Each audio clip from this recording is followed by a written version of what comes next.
Oke, Assalamualaikum warahmatullahi wabarakatuh. Selamat pagi, siang, sore, ataupun malam buat teman-teman semua.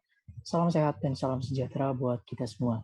Jadi pada kesempatan kali ini, saya akan mempresentasikan materi mengenai database.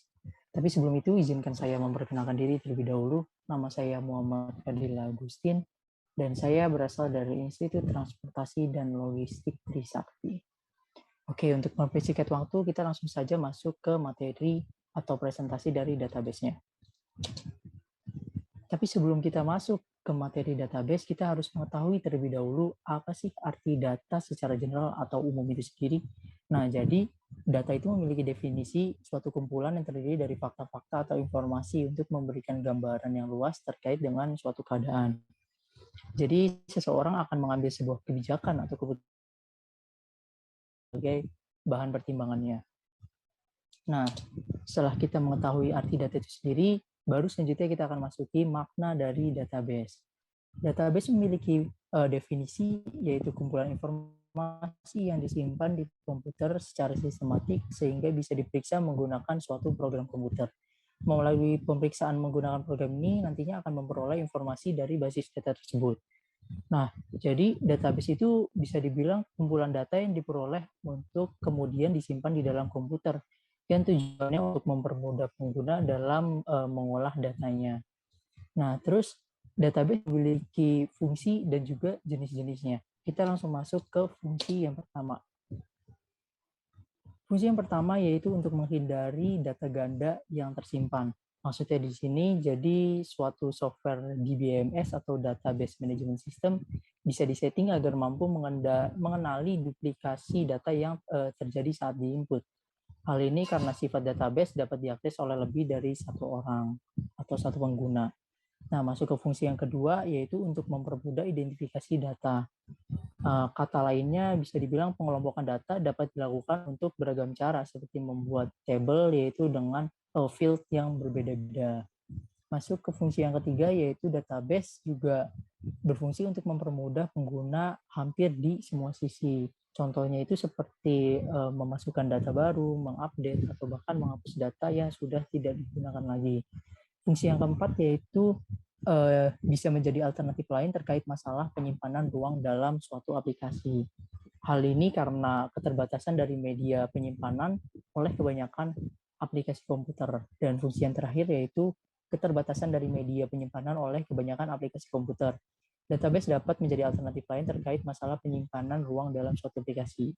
Nah, poin yang kelima ini mirip-mirip dengan poin yang sebelumnya atau keempat. Oke, kita langsung saja masuk ke jenis-jenis database. Yang pertama yaitu ada operational database. Operational database itu memiliki fungsi untuk mengolah data yang dinamis secara langsung ataupun real time. Jenis ini memungkinkan para pengguna dapat melakukan, melihat, ataupun memodifikasi data. Modifikasi tersebut bisa berupa mengubah, menambah, menghapus data secara langsung melalui perangkat keras yang digunakan. Di sini contohnya itu ada JSON dan XML. JSON atau JavaScript Object Nation itu merupakan format file yang menggunakan teks untuk pengiriman data, dan XML atau Extensible Markup Language itu merupakan bahasa program markup yang memiliki aturan untuk memberikan dua kode dokumen berbeda yang bisa dibaca oleh manusia dan dibaca oleh komputer. Yang kedua ada jenis database warehouse, adalah sistem basis data yang biasa digunakan untuk pelaporan dan analisis data. Dan di sini contohnya ada Microsoft SQL.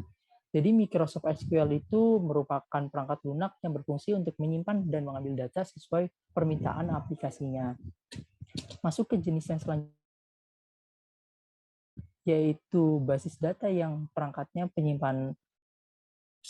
database yang perangkat penyimpanannya tidak terpasang dalam perangkat komputer yang sama. Basis data tersebut disimpan di beberapa perangkat komputer yang terletak di tempat yang sama atau tersebar melalui jaringan komputer lainnya yang saling berhubungan. Di sini contohnya ada Microsoft Access.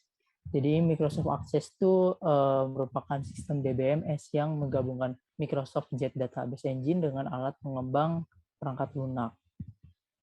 Melalui software ini, pengguna dapat mengimpor atau menghubungkan langsung ke data yang tersimpan di database lainnya. Terus masuk ke jenis yang selanjutnya, yaitu ada relational database atau basis data relasional. adalah basis data yang mengorganisir berdasarkan model hubungan data. Contohnya di sini ada MySQL. MySQL itu merupakan sebuah sistem untuk manajemen basis data relasional yang biasa digunakan pada aplikasi seperti YouTube, Facebook, Google, dan lainnya, yang biasanya mereka itu menggunakan sistem ini untuk manajemen basis data mereka.